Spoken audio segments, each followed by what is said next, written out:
Everyone needs to see this, my brother typed in the family WhatsApp group. A screenshot appeared seconds later with a bold caption. She's been stealing from mom for years. My aunt replied almost immediately. I knew something was off about her. Another cousin added, this is disgusting. My phone began buzzing non-stop as message after message appeared. Thief, liar, shame on you. My hands started to shake while I stared at the screen.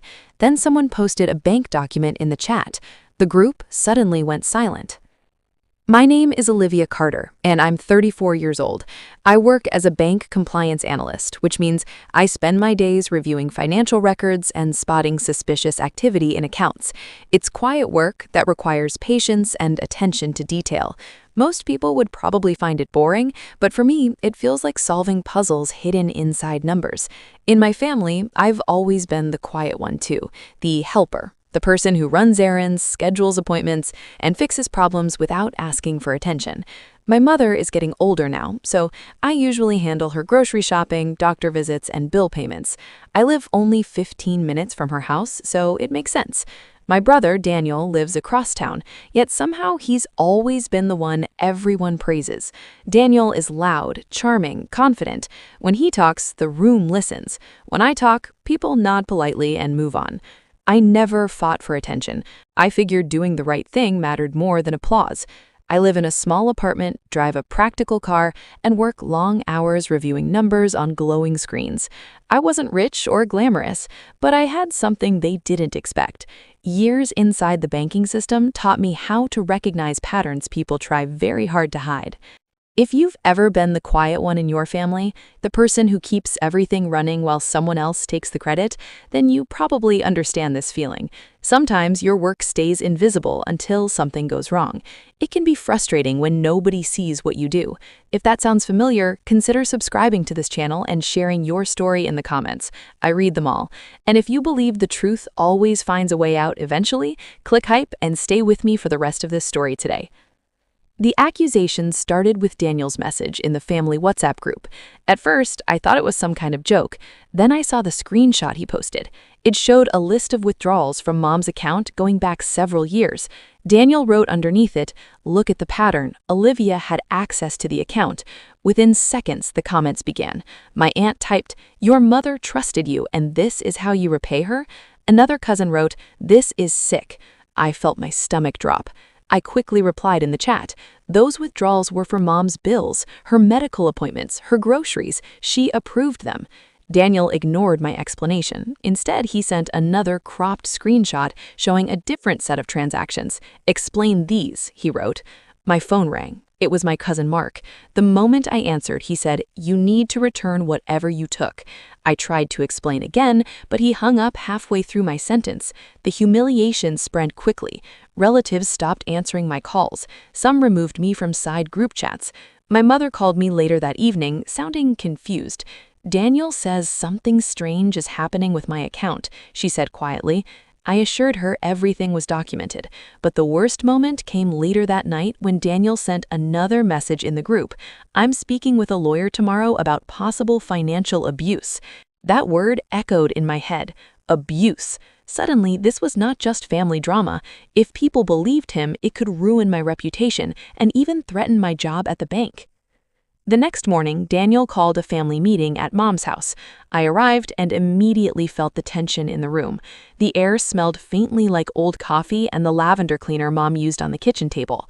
Daniel sat at the head of the table holding printed pages. "For mom's safety, I'm taking control of her finances," he announced. That was the first betrayal. He pushed the papers toward my mother and said, "You shouldn't trust Olivia with this anymore." I felt heat rush to my face. "Mom knows exactly what those payments were," I said. Daniel shrugged. "Maybe Olivia thought we'd never notice."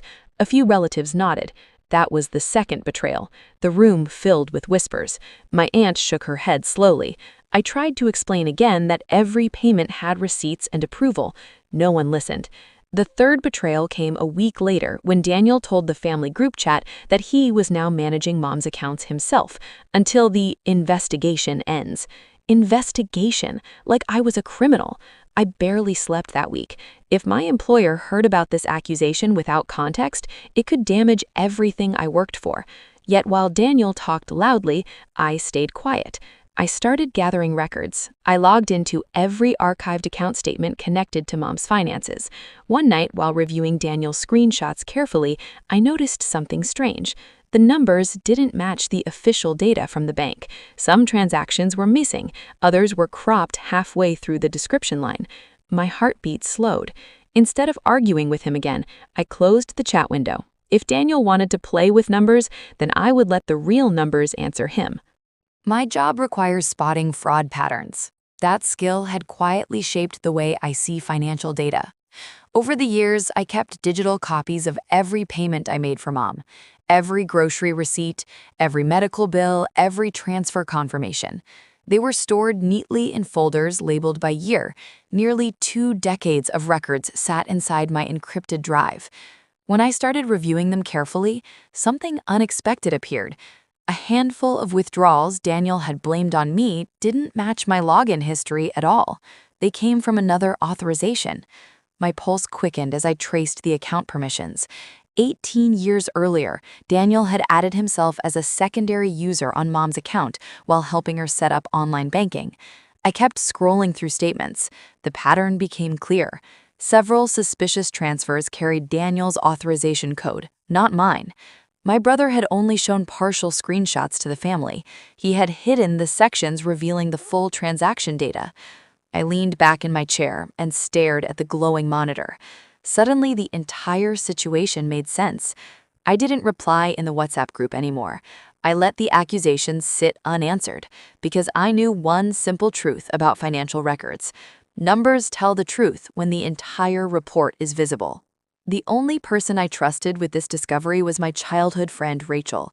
Rachel works in financial auditing, and she understands bank records almost as well as I do. When I showed her the transaction logs, she leaned forward in her chair and said quietly, "Olivia, these transfers were not yours." We spent hours reviewing the data together. The sound of the wall clock ticking filled the room while spreadsheets glowed on our laptops. Rachel highlighted multiple entries tied to Daniel's authorization code. "He thought nobody would check the older records," she said. Her voice was calm and steady. "Don't confront him emotionally. Present the evidence." Meanwhile, Daniel grew more confident.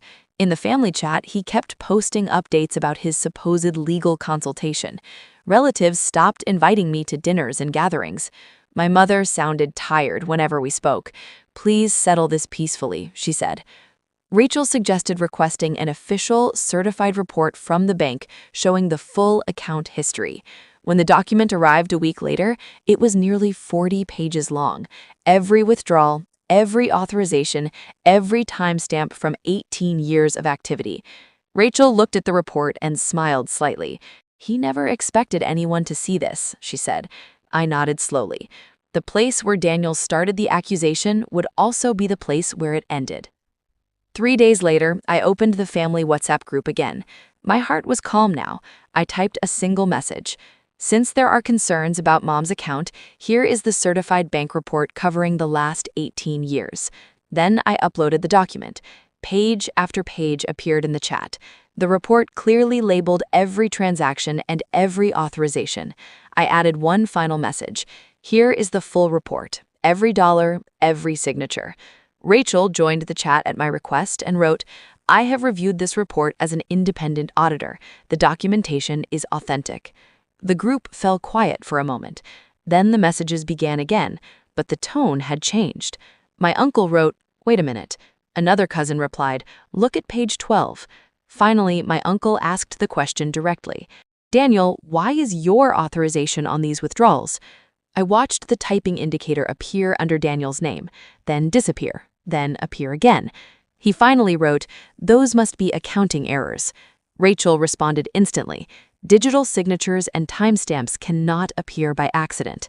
Someone else typed, "These transactions are linked to Daniel's login." The silence that followed felt heavier than any accusation. Slowly, the family realized what had happened. Daniel had pointed fingers at me to hide his own transfers. The chat stayed quiet for hours after that. Eventually, my aunt sent a short message to me privately. "I'm sorry we believed him." A cousin called to apologize as well. Daniel never explained anything further. He simply left the WhatsApp group that evening without a word. I didn't chase him. I didn't argue or celebrate. The truth was already documented clearly. My focus returned to my mother.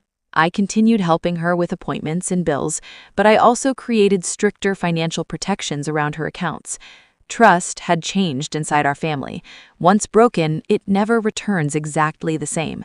Still, I felt strangely calm. The numbers had spoken for themselves, and I learned something important from the entire ordeal. The loudest accusations often hide the quietest truths. If someone in your life has ever accused you publicly without even hearing your side, then you understand how painful that moment can be.